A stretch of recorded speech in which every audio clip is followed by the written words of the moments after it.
What do you remember as being the most, the absolute, that triggered the absolute biggest outcry, though, from there? I mean, when a lot of people threw their shoes at the set at 10:56. Do you remember one particular?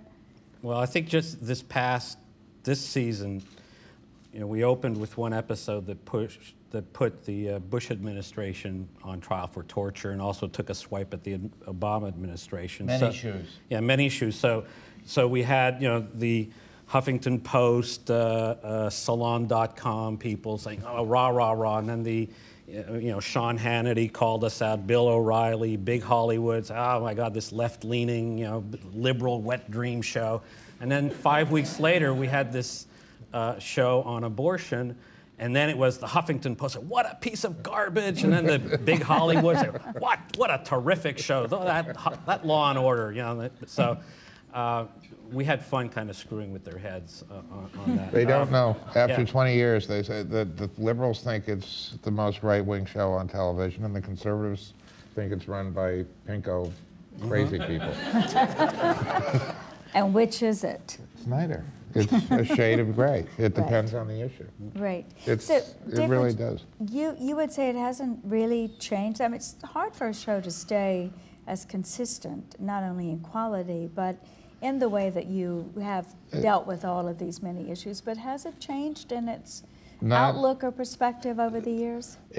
I think that there are very small evolutionary changes that what we're doing this season we've never really done before ever, with a Pathos character going through a personal season-long crisis. That's never been, it was anathema, but it's working.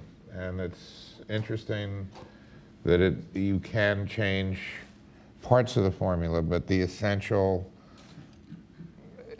ethos of the show has never changed. About the only person who actually changed it was Don Ohlmeyer after he became president of NBC in year 6. He said, "You know, I've seen every episode of the show. This isn't a note, it's just an observation that sometimes it's always beautifully done, but sometimes it's a little bit clinical. It's kind of like watching Christian Bernard perform open heart surgery." He said, "But if you put my kid on the table, the show runs forever." And ever since then, there's always a scene somewhere in the first half of the show where you see the person who is affected by the victim's death, parent, sibling, but somebody comes through that has a personal connection that goes beyond a body in the street. And that was a network note, that was as a it network were. note, but it was, you know, miracles do happen. You mean they were right? They were absolutely, Don was absolutely right.